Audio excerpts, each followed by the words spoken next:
24 કલાક ચાલે તપ જતા. જેમ જેમ એની જાગૃતિ વધે, બિલકુલ પૂતગલના એક પણ સુખની અંદર એકાકાર નથી થતો હોય, બહુ મોટું તપસ્યા છે. બુમાબુમ ના કરતું હોય તો તપ કરતું હોય કે ના કરતું હોય, બંનેને જાણે. ગમતી વસ્તુને જાણે, ના ગમતી નહીં જાણે. હવે એ ક્યારે નહીં ત્યાંથી ઉઠવાનું થાય ને બીજી જગ્યાએ બેહાડે ના બરાબર આવે ત્યારે પેલું ખબર પડે. આપણે ત્યાં તપ આવે પેલું ખબર પડે કે આ ના ગમતું આવી. પણ એ ના ગમતાના ભાગને જુદો રાખે, ગમતાના ભાગને જુદો રાખે. પોતે અંદર બેસવામાં આવે નહીં, એકે સુખમાં આવે નહીં, એ તપ થાય ને જબરદસ્ત તપ છે. દુઃખ વાળું તપ તો આપણે કરી શકીએ, સુખ વાળું તપ બહુ ઓછું થાય. એ જ્ઞાનીઓને વધારે થાય, એમને તો નિરંતર રહેતું હોય. તમે તમારી ફાયદી કોઈ સારું કાર્ય બને ને ત્યારે એને બહુ જુદા રાખવું તપસ્યા છે. એનો રસ ના લેવો. હું મોડે બોલું ખરું, હું તો નિયમિત છું, હું આમ છું, મારું કશું છે નહીં, દાદાનું છે. રસ ચોંટવો. ફરી એ ભેગું આવું ના થાય ને ત્યાં સુધી ચોંટેલો રહે. ત્યાં ક્યારે આવું થાય, ક્યારે આવું થાય. એમાં રસ, અંદરનો રસ અંદર ચોંટવો. એ ચોંટવા ના દીધો તો બહુ મોટું તપ થયેલું, જબરદસ્ત તપ.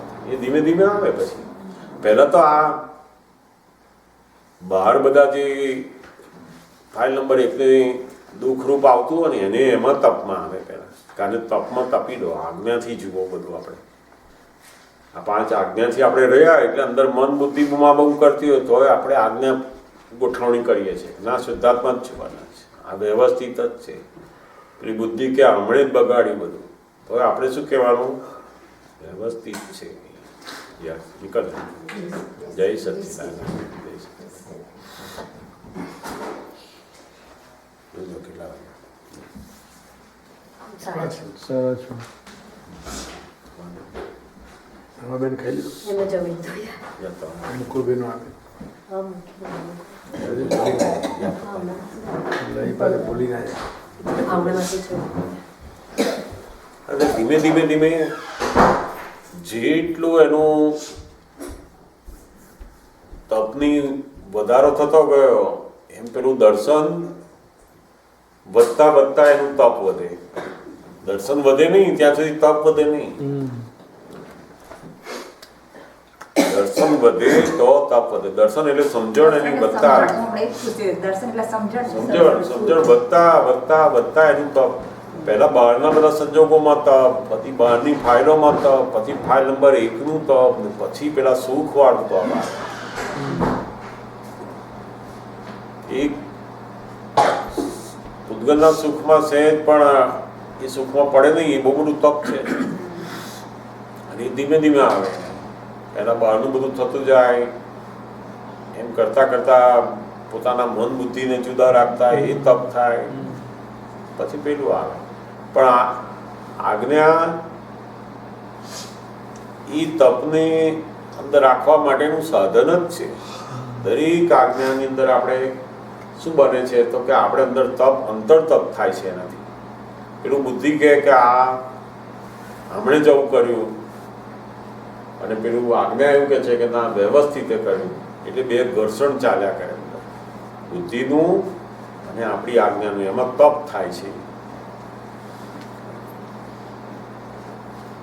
ધીમે ધીમે એ તપથી શું થાય તો કે આપણું જે કર્મ છે, હિસાબ છે, એ ચોખ્ખો થતો જાય છે તપથી. એટલે જેટલી આજ્ઞા પડે એટલું તપ વધારે થાય. મહાત્માઓને દુઃખ ના હોય, તપ હોય. હવે ઘણી વાર લાગે ને આપણને તો સારું બહુ આનંદ નથી આવતો, મજા નથી આવતી. એ પેલું તપ વધારે હોય એટલે કોઈ દુઃખ નથી એને. અમુક સંજોગો, પોતાના કર્મો, એવા હિસાબો શરૂ થાય એટલે પેલું દુઃખ જેવું લાગે. પણ એ હવે દુઃખ રહ્યું નહીં. એ તપ છે. મનને, બુદ્ધિને, શરીરને બધું જાત જાતના સંજોગો આવે છે, તપ છે. આપણે શુદ્ધાત્મા રહ્યા તો આ ભાગ આખો તપમાં કન્વર્ટ થઈ ગયો. અજ્ઞાન હતું ત્યાં સુધી દુઃખમાં કન્વર્ટ થતો હતો. હવે એની એ જ વસ્તુ આપણે શુદ્ધાત્મા થયા એટલે આ બધું કન્વર્ટ થઈ ગયું તપમાં, અંતર તપ. ધીમે ધીમે અંતર તપથી જે દર્શન સમજણ છે ને એ જ્ઞાનમાં કન્વર્ટ થાય છે. પછી જ્ઞાનમાં આવતી જાય અને 100% જ્ઞાન થયું. કેવળ જ્ઞાન થયું. અંશ વધતા વધતા વધતા આગળ જતા જાય.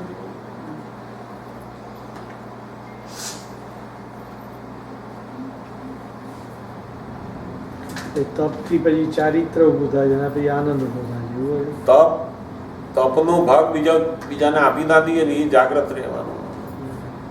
દાદાએ બતાવ્યું છે ને આપણને, કોક ભાગ પડાઈ ના જાય તપમાંથી. દાદા કે અમે તો તપમાં અમારું તપ એટલું બધું મારી જોડે રહેનાર નહીં સમજણ ના પડે. એ કહેતા મારી જોડે 10 વર્ષ રહે ને તો એને ખબર ના પડે કે દાદાને શું નથી ગમતું. કારણ કે તપસ્યા એટલી બધી જબરદસ્ત છે એમનું, એટલું બધું ડ્રામેટિક છે. અંદર તપ થાય છે એમનું કે બહારના તો ખબર જ ના પડે કે અમને આ નથી ગમતું ગમતું એવું. એટલું બધું તપ છે એમનું. તો એમ નહીં હોય ગમતું ના ગમતું. આત્માનો જે રિયલ આનંદ છે એ તપ કર્યા પછી એ પરિણામ આવે. પરિણામ આવે, નિરાકુરતા આવે. આનંદ એટલે નિરાકુરતા. પહેલા જે આકુરતા વ્યાકુરતા થઈ જતા હતા, સારો સંજોગ આવે તો એમાંય આપણે આકુર બની છીએ. આ બહુ મજા આવી, બહુ મજા આવી. ના ગમતો વ્યાકુળ થઈ જાય, આવું કેમ આવ્યું, આવું કેમ આવ્યું. હવે એવું નહીં. નિરાકુરતા, આકુરતા વ્યાકુરતાનો ગુણ આખો ખલાસ થવા માંડ્યો.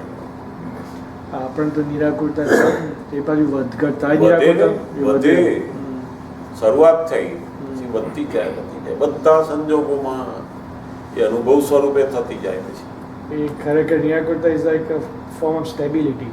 બહુ મોટી સ્ટેબિલિટી, સ્થિરતા છે. બહુ મોટી સ્ટેબિલિટી.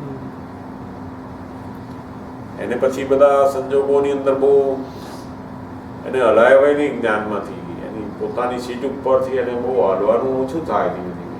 કારણ કે મજબૂત થતો ગયો નહીં. કોઈ પણ સંજોગ આવે દાદા ભગવાનને તો એમના હાવભાવ બદલાય નહીં, આમ સ્થિર જ હોય. એટલે ખબર ના પડે કે દાદાને અંદર તપ કેવું ચાલી રહ્યું. બહારથી ખબર ના પડે. એટલે જ્ઞાનીનો જ્યારે આપણે તો તરત જ હાવભાવ બદલાઈ જાય એટલે બદલાઈ જાય ને. હવે એ જે હાવભાવ બદલાય ને એને તમે જુઓ જાણો શુદ્ધાત્મા રહીને તો તપ થયું કહેવાય. છો ને હાવભાવ બદલાય. આપણને બોલ્યું ને આપણું મોઢું પડી ગયું તો એ જે થયો હાવભાવ આપણો, ત્યારે આપણે શુદ્ધાત્મા રહીને જાણવાનું એટલે તપ થઈ ગયું. અને એ તપ કરવાથી શું થશે? ધીમે ધીમે ધીમે આપણે જે આપણું સ્વરૂપ અને હજુ માન્યું છે ને એ ઓછું થતું જશે. પછી એને મેળે ઓછું મોડું બગડતું થશે. 4 વાર બોલશે તો નહીં થાય પછી. પણ શરૂઆતમાં થશે ને એવું બધું. આપણે એને બંધ કરવાનું નથી કે આજના જેવું રહે, દાદા જેવું રાખવાનું, એવું નથી કરવાનું. એમનું પરિણામ છે. એમની જે જ્ઞાન દશા છે એ કેવી છે? પરિણામ સ્વરૂપે છે. બહાર દેખાય એવી છે લોકોને. અને આપણી જ્ઞાન દશા એમના જેવી જ છે, પણ કેવી છે? તો કે અંતર પરિણામ વાળી છે, બાહ્ય પરિણામ વાળી નથી હજુ. એટલે લોકો કહે ને તમને કશું જ્ઞાન જેવું લાગતું નથી ભાઈ તમારામાં. એની વાત સાચી છે. કારણ કે આનું બાહ્ય પરિણામ હજુ આટલું આવ્યું નથી. અંતર પરિણામમાં પૂરેપૂરા છો તમે.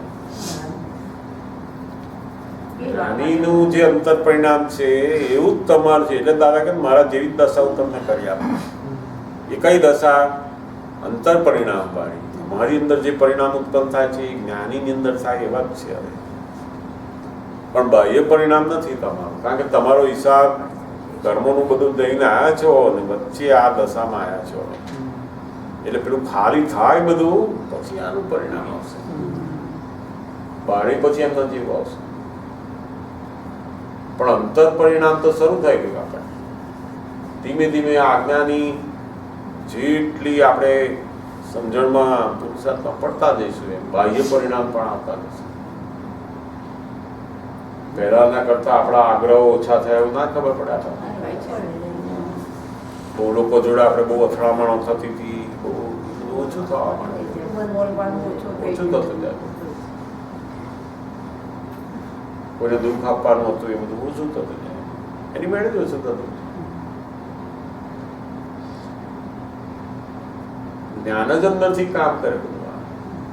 આપણે સમજણમાં ઉતર્યા એટલે જ્ઞાન એનું પરિણામ લાવ્યો ને. પછી અજ્ઞાન નું પરિણામ આપમેળે આવે છે, જ્ઞાનનું પરિણામ આપમેળે જ આવવાનું. અંદર અજ્ઞાન હતું, બુદ્ધિ સમજણ હતી, એનું પરિણામ આવતું હતું. આનું પરિણામ આવશે. આપણે બહાર ફાઇલ નંબર 1 ને શું થયું, એને કોઈ દુઃખ ના લાગ્યું એમાં સરખું કરવા નહીં જવાનું. આ ભાગ જ આપણો ન હોય. એને રિપેર કરવાનું કામ આપણે કરવાનું, આપણે જોવાનું કામ છે કે ઓહો આ બોલી ગયા ને હવે ચૂન ચૂન થાય છે. આપણે જાણવાનું કે ઓહો ફાઇલ નંબર 1 આનું બધું ચાલી રહ્યું છે, આનું શુદ્ધાત્મા છે. આ ફાઇલ નંબર 1 થઈ રહ્યું છે એવું રહ્યું, એને જ જ્ઞાન પરિણામ કહેવાય છે. આ સ્થિર રહે, બહાર મોડું બગડે નહીં, કશું થાય નહીં, એ પરિણામ નથી. એ તો કેટલાય એવા સાધુ આચાર્યો લોકો, એવા કેટલાય માણસો બિઝનેસમેનો પોતાનું ગમે તેનું ઊંધું અવડું બોલું કશું ના થાય, હસતો જ રહે. એવા તો લોકો બહુ દુનિયામાં છે. એવા તો આપણને લાગે કે આ તો અમને તો કશું થતું નથી, એવા તો બધા બહુ લોકો હોય, પણ જ્ઞાન સંચય નથી. એ બહાર એને કોઈ અસર નથી થતી. એ તો ભયંકર અહંકારનું પરિણામ છે.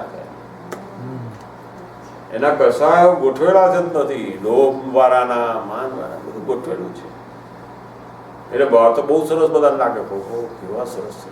એટલે દાદા કે ને બધા ગાદી ઉપર બેઠા હોય એવા સરસ લાગે, છંછેડો એટલી વાર કે છે. એનું કારણ શું? અજ્ઞાન એ ડંખ માર્યા વગર રહે જ નહીં. ગમે તેટલો ડાયો હોય નહીં, એ ક્યારે ખબર પડે તો કે કોઈ છંછેડતા રહે નહીં. જ્યારે મહાત્માઓને જ્ઞાન પ્રાપ્ત થયા પછી શું છે, મોડું બગડે ના બગડે એ હવે એના ભાગમાં રહ્યું નહીં. એને જાણવામાં આવે કે આટલું થયું અસર, આટલી ના થઈ અસર, એ જાણવામાં આપણે પોતે શુદ્ધાત્મા થઈને ફાઇલ નંબર 1 જુદી પડી અને એ જુદાપણું રાખ્યું. એ જ બહુ મોટું અંતર તપ થયું. એને રિપેર કરવા ગયા તો અંતર તપ તૂટ્યું પાછું. પોતાની જે વસ્તુ નથી એને માનવીને રિપેર કરવા જઈએ તો પાછું બગડી પાછું. લાગે કે બોલવું નોય મારું તે ફિઝિકલી બોલવાનું કે અંદરથી આપણે બોલીએ તો ચાલે? બંને હાથે, બંને જોઈએ. જ્યાં ચોંટેલું હોય ત્યાં બોલવાનું. મનમાં ચોંટેલું હોય તો મનની સાથે બોલવાનું. વાણીથી ચોંટેલું હોય તો એકલું મનથી બોલતા હોઈએ ને પેલું વાણી ચાલે, તોય ચાલે. જેમાં વધારે ચોંટેલું છે? ચોંટેલ તો અંદર જ હોય ને, બહાર ક્યાં ચોંટેલ? અંદર સાથે બોલવાનું. શબ્દ અને જોડે પેલી બિલીફ વાળું બંને ઉખડે એવું બોલવાનું. નોય મારું કે એટલે સાયન્સ સમજવું કે એટલે આ તો કઈ નોય મારવાની વાત થઈ, પણ ગમે તે અનંત જ્ઞાન આત્માના ગુણો જે છે એટલે ગમે તમે બોલો આપણા માટે ઇફેક્ટિવ છે. આ પ્રિન્સિપલની વાત કરું, બહુ ઇફેક્ટિવ છે. દરેક શબ્દ બહુ ઇફેક્ટિવ છે. ગમે તેવા દુનિયાના શબ્દો બધા ઇફેક્ટ આપનારા છે. એ કોને ઇફેક્ટ આપે છે? માન્યતા વાળું સ્વરૂપ આપણું એને ઇફેક્ટ આપે. આપણો જે માન્યતા વાળું વચ્ચે સ્વરૂપ છે એની અસર થાય છે. બધી બિલીફ ઉપર અસર થાય. જે પેલું બોલીએ રાઈટ, જે શબ્દ બોલો તો રાઈટ મારું છે એવું બોલો તો એની અસર થાય. નોય મારું કહ્યું એની અસર થાય. શબ્દ રૂપે નોય મારું બોલે ને પછી બિલીફ ની અંદર પેલું મારું છે તો અસર મારાની જ થાય, નોય મારા ના થાય. પછી બિલીફ સાથે બોલવાનું. એટલે આ નોય મારું બોલે તો પેલી રાઈટ બિલીફ વધતી જાય અને રોંગ બિલીફ જે છે એ ઓછી થતી આ ઓછી થતી જાય. ઘણી વાર બહુ પેલી બુદ્ધિ જાવા દાવા કરતી મારું બગડી ગયું મારું બગડી ગયું ત્યારે બોલવાનું નોય મારું આ છોકરાઓની જોડે વાઈફની જોડે કચ કચ કચ કચ કચ આમ ધ્યાન રાખે આમ ધ્યાન રાખે. દાદા કે પાડોશીનો છોકરો હોય તો કેટલું કહેતું કેવું એટલું જ આને કહેવાનું કેવું ના પડે પછી એટલું જ આની જોડે રાખે આ મારો મારો ચોટી છે નોય મારું અંદર કે નોય મારું નોય મારું આમે લગ્ન કરશે પછી થવાનો જ છે કે નોય માર તો પહેલેથી કરે જ નાખીએ. એટલે આપણો જે બધો મારાપણાનો જે ભોગવટો છે ને એ ઓછો થતો છે, નોર્મલ થતા જઈએ છે. નોય મારાનો મતલબ વ્યવહારમાં કાળજી ના રાખવી એવું નથી, પણ નોર્માલિટીમાં આવતા બધા પ્રયોગ છે એમના કે જ્યાં બહુ આપણું મન બુદ્ધિ ચોંટી પડતા હોય ને ત્યાં આપણે આવો પ્રયોગ કરવાનો નોય મારા ઉપર જાય. લગ્નમાં બેઠા મારાથી ચોંટેલા છે ઉખેડો કે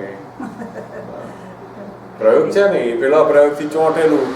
હવે ખરેખર નથી વાઈફ નથી હસબન્ડ, ચોંટ્યા છે શેનાથી? માન્યતાથી, મારા કરીને. હવે આ નોય મારા તે અંદર કરવાનું, બસ બહાર બોલો તો પાછું તકલીફ થશે. આ બધું આમાં કેવું છે, બધું સમજણ લેવાની છે. ક્યાં કેવા શબ્દો રૂપે સમજણ રૂપે લેવાનું. ડોક્ટરે કહ્યું હોય કે ભાઈ આ પીવાની છે ને આ ઘસવાની છે, તો આપણે જુદું રાખીએ ને એવું અમે રાખવાનું.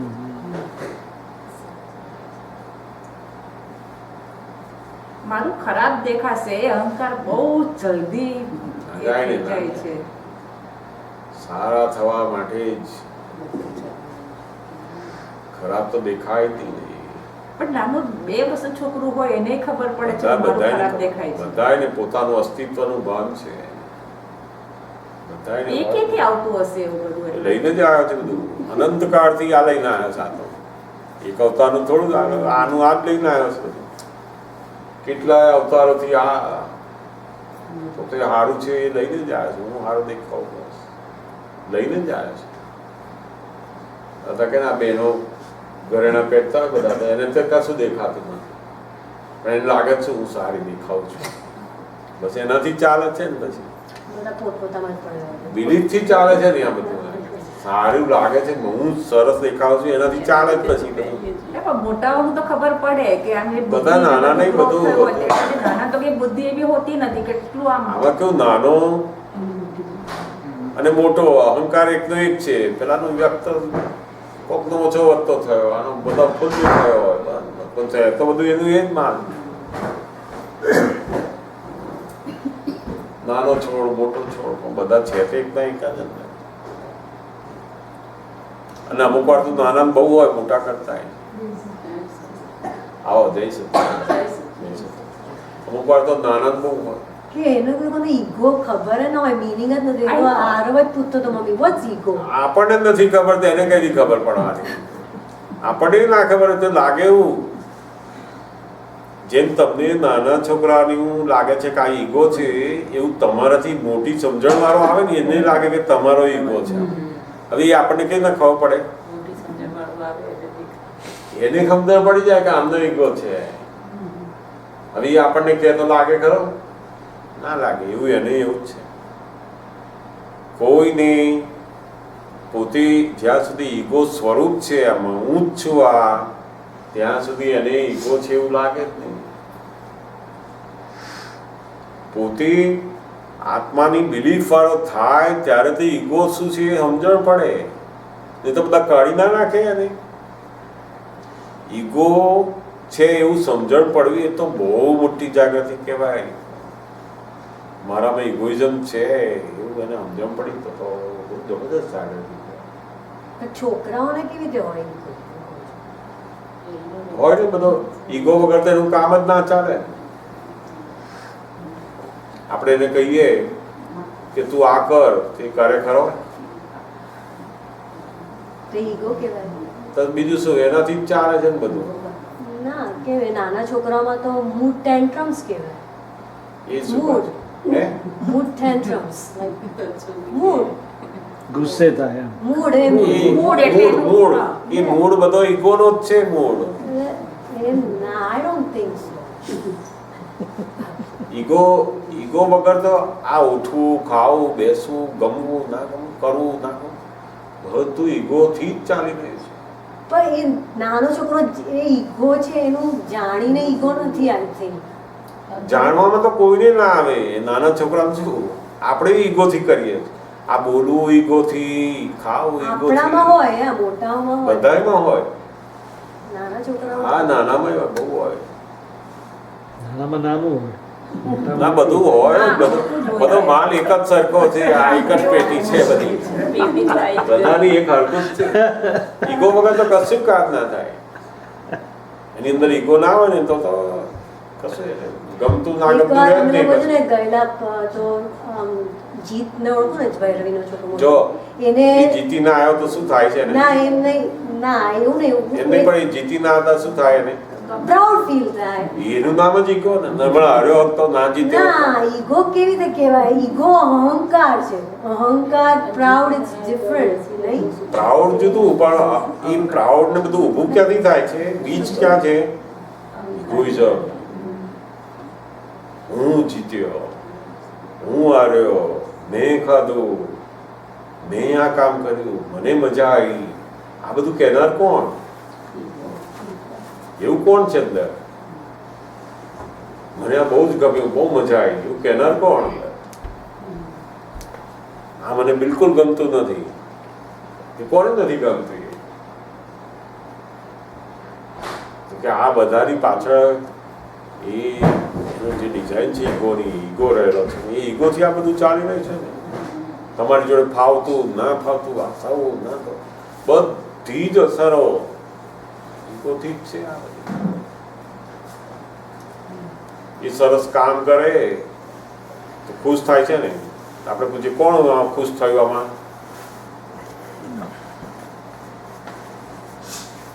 ઈગો ખુશ થાય. અને ના એને ધાર્યું અને એવું કામ ના થયું તો ઈગોને દુઃખ થાય પછી. અને ક્વેશ્ચન છે કે જીતીને આવ્યા પણ પછી કશી અસર ના થઈ, આમ બતાવે નહીં કશું, આમ કે કશું ફિલિંગ ના થયું કે ખુશ થયો કે નહીં એવું ના, એ કોકને બહાર બહુ દેખાય, કોકને અંદર રહે. પણ રે ખરું. એના તો આના વખત એ ક્યારે ખબર પડે? હમણાં હારે ને તારે ખબર પડે. કોકને શું છે કે જીતીને આવ્યો હોય બહુ બહાર ના દેખાય, હા નોર્મલ રહેતો હોય હા. થોડી વાર, એવું બને. કોકનો ઈગો એવો હોય કે અમુક અમુક બાબતોમાં એને કંઈક જીતવાનું કે મળવાનું થાય પણ એને બહુ એટલે અમુક લોકો એક્સાઇટમેન્ટ બહાર કરી દે એવો ઈગો છે એનો. હા, અને અમુક અને લોકો ના કોકને કરે.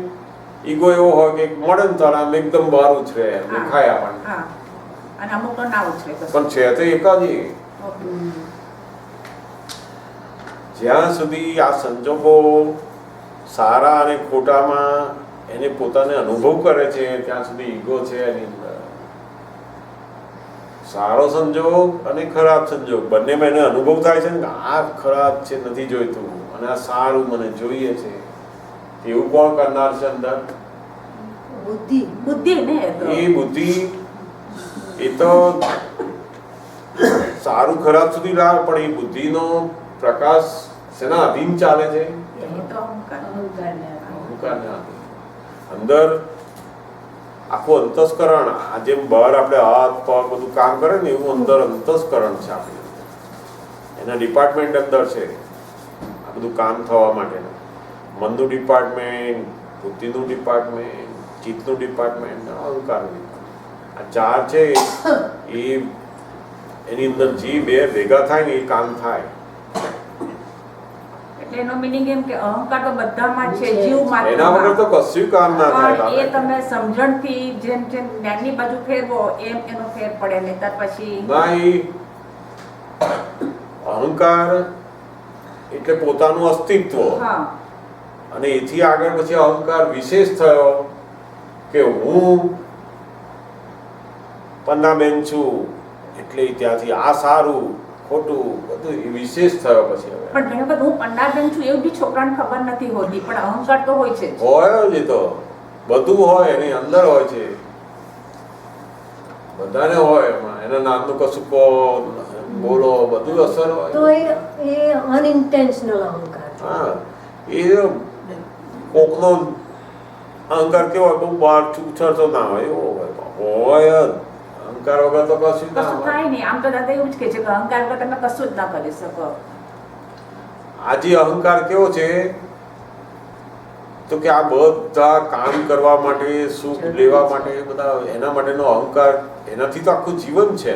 હા હવે એમાંનો જે વિશેષ અહંકાર થયો છે ને બધો, એ પેલો પ્રાઉડ, માન, અભિમાન, એ બધા ઉપર આવે પછી. હા મારા પણ આમાં આવે, મારું ઘર, મારા છોકરા, એ બધામાં આવે. એ પછી એ અહંકાર વિસ્તૃત થાય, આગળ વધે છે. અને જેમ આગળ વધતો એવો મોટો અહંકાર થતો જાય એમ વધારે દુઃખ એને આવે પછી. પેલાને ઓછા આવે. હવે જ્યારે એને જ્ઞાન પ્રાપ્ત થાય એટલે શું થાય તો કે પેલો વિશેષ ભાવવાળો અહંકાર હતો એ ખલાસ કરી આપે છે, બિલીફ વાળો. દર અસલ અહંકારને જ્ઞાની હાથ લગાવતા નથી. એ તો આપણો જે વિશેષ અહંકાર કે જેનાથી કર્મો બંધાતા હતા એ અહંકાર એમણે કાઢી આપ્યો. પણ અહંકાર ભોગવવા માટેનો જે અહંકાર છે તો છે જ, એ તો બધું ખાલી થશે એનાથી. મેં ખાધું પીધું, પહેર્યું, આવ્યો ગયો, એ બધું. કાલ પેલો દાખલો નહોતો આપ્યો ત્યાં, 4 આળસુઓ, એ ચોથો બોલે જ નહીં. અહંકાર વગર તો કશું થાય નહીં. જેનો જેટલો વધારે અહંકાર એટલી એની ચંચળતા. ચંચળતા ઉપાધિ કરો.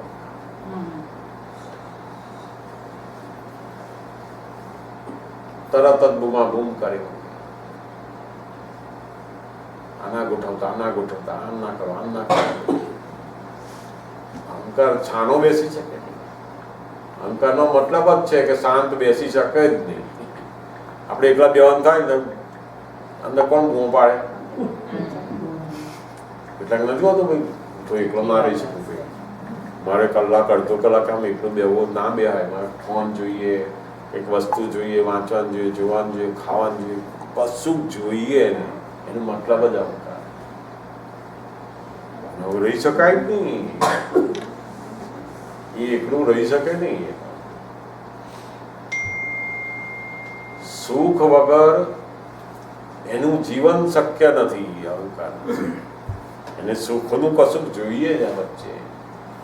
ના હોય તો હોદી નાખે, આવું ગમે તેમ કરી હોદી નાખે. નથી બધી મનની બધી કલ્પનાઓમાં પડે, એમાં સુખ શોધી નાખે. ફલાણા જોડે પણ મજા આવી ગઈ હતી, ભજીયા ખાવાની મજા આવી ગઈ હતી. એટલે એવું એ મનનું કારણ છે. મનના સુખમાં પડે પાછો અહંકાર, એના વગર રહી શકે નહીં.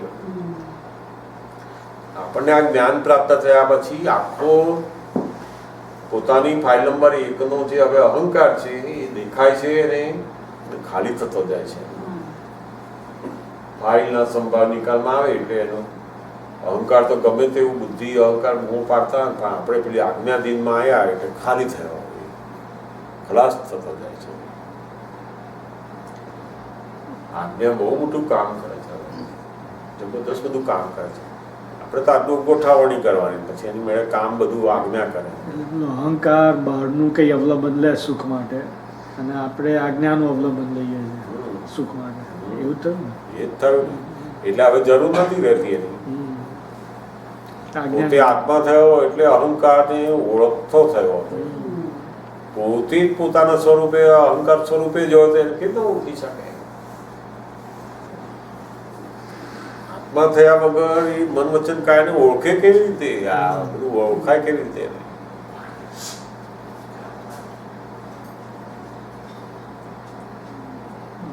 અહંકારના બધા જુદા જુદા પ્રકાર. શાંત અહંકાર, ગાઢો અહંકાર, ડાયો અહંકાર, જાત જાતના પ્રકાર, આડો અહંકાર, જાત જાતનું હોય.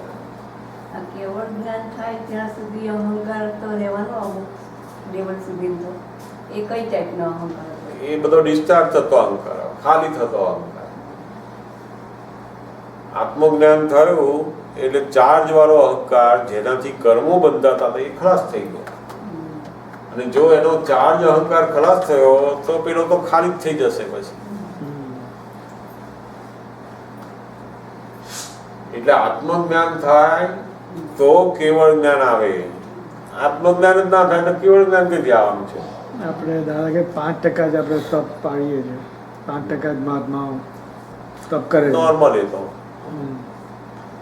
એટલે જે 2, 3 અવતાર કે 15 અવતાર એ તો તપના હિસાબે છે. હા, તપથી એનો માલ ખાલી થવાનો છે. જેટલો હિસાબ બાકી છે એટલું તપ છે, એ હિસાબ પૂરો થાય ને 1 અવતાર બે, એ તો 15 અવતાર તો એવું નોર્મલ છે. 1-2 અવતારમાં બધા થવા માંડે. જો બરાબર સત્સંગને આજ્ઞાને એ બધું આવે ને તો 2 અવતારમાં ખાલી બહુ ઝડપી આ બધું છે, જબરદસ્ત તપ વગર માર ખાઈ ના જાય. આટલું આ જે દશા વર્તે છે ને દાદા કહેતા આ તો કેવી દશા તમને બહુ એટલે ઘણી વાર બહાર કહેવાય નહીં પણ એવું કૃષ્ણ ભગવાન કરતા ઊંચી દશાઓ આ બધા આયા છે આપણે. અને એ હકીકત છે, એ કંઈક આપણને ખુશ કરવા કહે છે એવું નહીં. જેમ છે જ્ઞાની કોઈને ખુશ કરવા બોલે એવું એમનો ના હોય. એમને તો જે છે એને છે કહેવું પડે, જે નથી એને નથી કહેવું પડે. જો પૂછો તો, નહીં તો એ તો બધું બરાબર છે એમને રાખે. નહીં તો પછી છે એને છે જ કે કોઈ માને ખરા નહીં માને એને એમને લેવા દેવા નથી. એટલે આ તો બહુ મોટી દશા છે બધા મહાત્માઓ. આપણને એટલે તો મૂક્યું છે આ સહાયક સમ્યક દર્શન, સહાયક સમકી અને નમસ્કાર વિધિમાં જેનું સ્થાન મૂક્યું. નમો એ સૌ સાહુણમ એ પદમાં આયા. આજે નમસ્કાર વિધિ બોલીએ છે એમાં એ સંકિતધારી મહાત્માઓને નમસ્કાર એટલું મોટું સ્થાન મૂક્યું છે. એ કઈ એમના મહાત્માઓ છે એટલે મૂકે છે એવું નહીં. એ દશાધારી છે. આજ્ઞાની દશાધારક છે. અનંત અવતારમાં તીર્થંકરો ભેગા થયા તોય આપણે આજ્ઞાની દશામાં આયા નહોતા, આજ્ઞાધારી બન્યા નહોતા. એમાં હવે આજ્ઞાધારી બનવાનું આવ્યું એટલે તમારી આ દશા છે. એટલે મહાત્માનું સ્થાન છે એમાં.